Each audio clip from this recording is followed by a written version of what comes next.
Well, I thought I would make good use of the fall of the year with a nice tree and the sky behind me.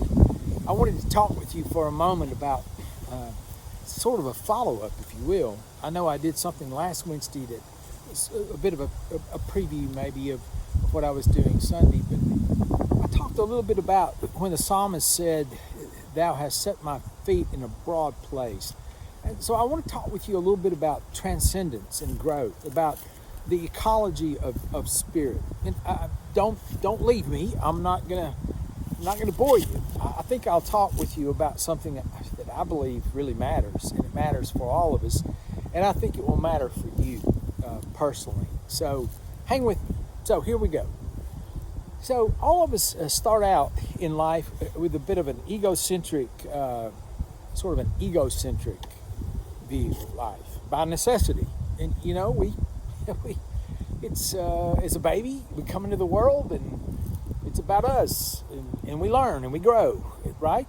And as we grow, we move from egocentric to being more ethnocentric. We belong to a tribe, to a group, our culture, our church, our school, our environment, whatever it is that shapes our life. That's kind of our group. That's where we belong. And as you continue to transcend and grow with life, hopefully you go beyond that to something that's more of a world centric. It recognizes that, yeah, I still belong to a particular church, to a particular group, a particular way of seeing the world, but also acknowledge that the world is a big place and it's far larger than my tribe, my group, my church, my view. That it involves many worldviews, that there are many ways of understanding reality and many ways of understanding the world that we live in, and that is called world centric. It's more of a larger view of the world, if you will. Now here's the deal: you can get stuck in any one of those. You can get stuck in the egocentric. I don't know if you know anyone who actually in their life they so self-absorbed, so into themselves, their ego drives everything they say and do, that they never really got beyond that. That it's all about them, and no real concern, no real compassion for maybe others in the world. And then there's, of course, most people move from that. Most people go on and they transcend that. They grow beyond it. They get to a point that I would call the ethnocentric, or the idea that you belong to a particular tribe, to a particular church, to a particular tradition. It's your way. It's your group. It's who you hang with. And the thing is, here's the deal. I think it's human nature. We all like to belong to a group and be a part of a group that sort of agrees with the way we see the world to begin with. We not only are shaped by a particular tradition, but we often feel very comfortable inside that tradition because, well, everybody sort of sees the world the way we see it anyway, and we're not really challenged by that viewpoint. Everyone sort of agrees with that, and that's a comfortable place to be, and it's necessary. I mean, I think every one of these stages are necessary in life. You go from being egocentric. That's part of growing up and being part of forming a personality and being a holistic person. But you move beyond that and move to more of an ethnocentric viewpoint. But to get stuck there, I'm telling you, it often happens. It's there that people often get stuck. I think we often get stuck in our tribe, in our group. So we recognize maybe that there are other viewpoints. At some point, we recognize that there are other viewpoints out there that people have, but we're not buying into it, and we're not going to be open to it. And what we often do is we use this dualistic way of seeing and thinking. We go, well, that's them, and this is us. We don't recognize that in reality, we are all connected. Now, here's the deal. If you want to grow and become more and transcend where you are, then the challenge for your life is, and I think this is where the psalmist comes in. Thou hast set my feet in a broad place. The psalmist is acknowledging that the world itself is a large place, and God has set the psalmist in a place that's is broad and expansive. And there's room to grow and learn and become, to transcend. Now, here's the deal. I think all of us have to recognize in our life that it's important, if you want to grow as a person, if you really want to grow as a Christian, then you have to learn the importance of transcendence, to move beyond maybe where you presently are, and recognize that change and growth go hand in hand. Yeah, change is hard. Hearing new ideas is challenging. When you hear someone say something that you don't necessarily agree with, well, the inclination is to just shut them out. To say, nah, that's not where I am. I don't believe that. I'm not going to belong to that. When in reality, growth actually requires that we have a commitment to transcendence and a commitment to inclusion. That's right, inclusion. And that's a dangerous word these days, seems like. I don't know why, but it is. Oh, mercy, you don't include those. You don't include that, right? You realize that is not of the Spirit. That's not of the Spirit of God. The truth of the matter is, God is the creator of everything. If you believe in God, and you believe in the biblical account, then God is the creator. And we are all created in God's image. All of us. And in that sense, we are all to be included. But the truth of the matter is, we are all connected. And that's really where I want to spend a little time with you. We are all connected. I want to talk with you about that and how important that is, that we recognize the connectedness, I can't say the word, to be connected with each other, that we are all connected in some way. That's huge, I think, for all of us to recognize and to embrace with our life. Let me tell you why. Because if you never come to that point with your life, if you never come to that point in your life of faith, then what's going to happen is you are always going to be one of those folks who go, well, it's us and it's them. You know, it's Baptist and those Presbyterians, or it's it's those Protestants and the Catholics, or the truth of the matter is, it's a Republican and those Democrats. That's the problem. That's the problem of the world. No, there's a deeper reality than the distinctions that we make. There's a deeper reality than the compartmentalized way in which we look at the world. And the deeper reality is this, that we are all connected, that we all belong together in Christ, that all of us are actually a part of what God is doing in the world. So we're all connected in humanity. We're all connected. And I think to not only be able to acknowledge that, to be aware of it, but to embrace that is an important part of transcending, of becoming, of growing, of learning to include. So I think this is what I think about the day in which we live, and how this follows up with the passage that I was trying to share Sunday about, you've set my feet in a broad place, and how impactful that is, how important that is in our life, is that if we don't learn this lesson of being connected, we are never going to be able to sustain the world in which we live in. And I know that God is the creator, but here's the deal. He put us as stewards. This connectivity is important, to be connected and to understand how it relates to sustainability in the world that we live in. So here's the thing. I know there are a lot of things that get us sideways, that make us divided. I get that. So there's religion. It's at the top of the list, right? Well, maybe right now it's not at the top of the list. Maybe actually politics is at the top of the list. And religion, and then there's the environment, and there are cultural issues, and, well, goodness, it goes on and on, doesn't it? I mean, it just keeps going. Where does it stop?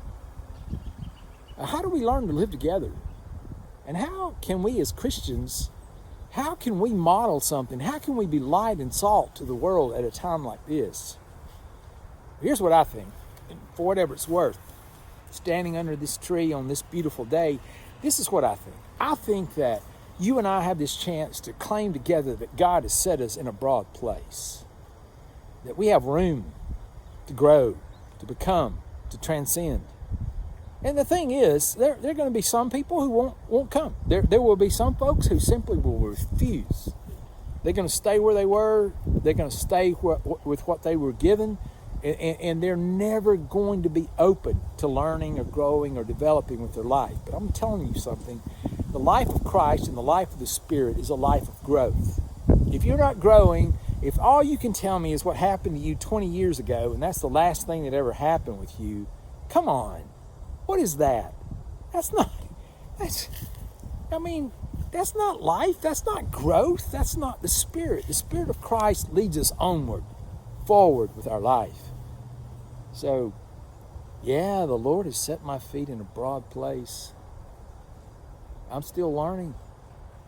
I'm far from being learned. I'm far from being complete. I'm far from having arrived. I'll never arrive in this life, and nor will you. We're always going to be learning, and we're always going to be transcending and growing and developing and becoming and evolving, all of those things. Yes. Yes to all of those things. Here's the deal. If you're secure in your own life, in the love that God has for you in Christ, and if you know you've been embraced by Christ, and you've leaned into that embrace with faith, and you've embraced God back through Christ in faith, then you're anchored in Christ. Your foundation is in Christ. And you are free in life to grow, become more, to transcend. Yeah, I know. I know the pull of the group, of the tribe. I know about that. I know about how strong that pull is, and how all of us want to be. We all want to belong, and we all want to, we all want to be, in many ways, we want to be as a part of that group. We want to feel like we're a part and that we're affirmed and all of that. But the truth of the matter is, you're a part of a group, and it's fine. That's great. That's where community comes from. I'm a part of it. I'm part of that with Locust Grove, with you. But I'm here to tell you, if that's where the end of reality if that's where it finishes for you, then I'm telling you, that's a narrow view. That's not a broad place. That's a narrow place. The truth of the matter is, the household of God is a big place. It's large and expansive. Far larger and more expansive than any of us probably are comfortable with. And the thing is, it's not our call to make. That's God's place to make that. God is above and beyond anything we can think or imagine.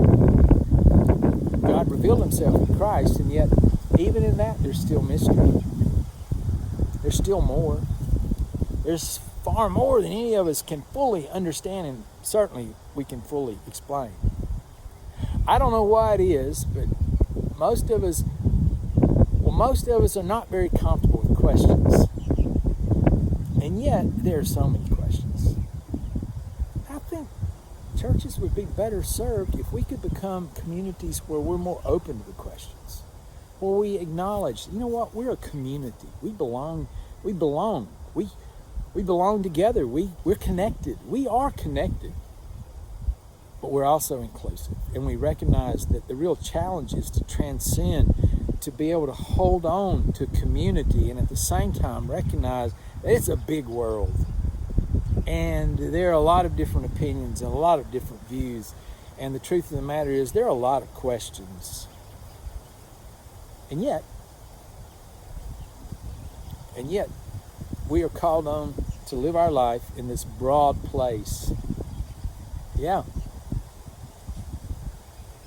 The Lord has set my feet in a broad place.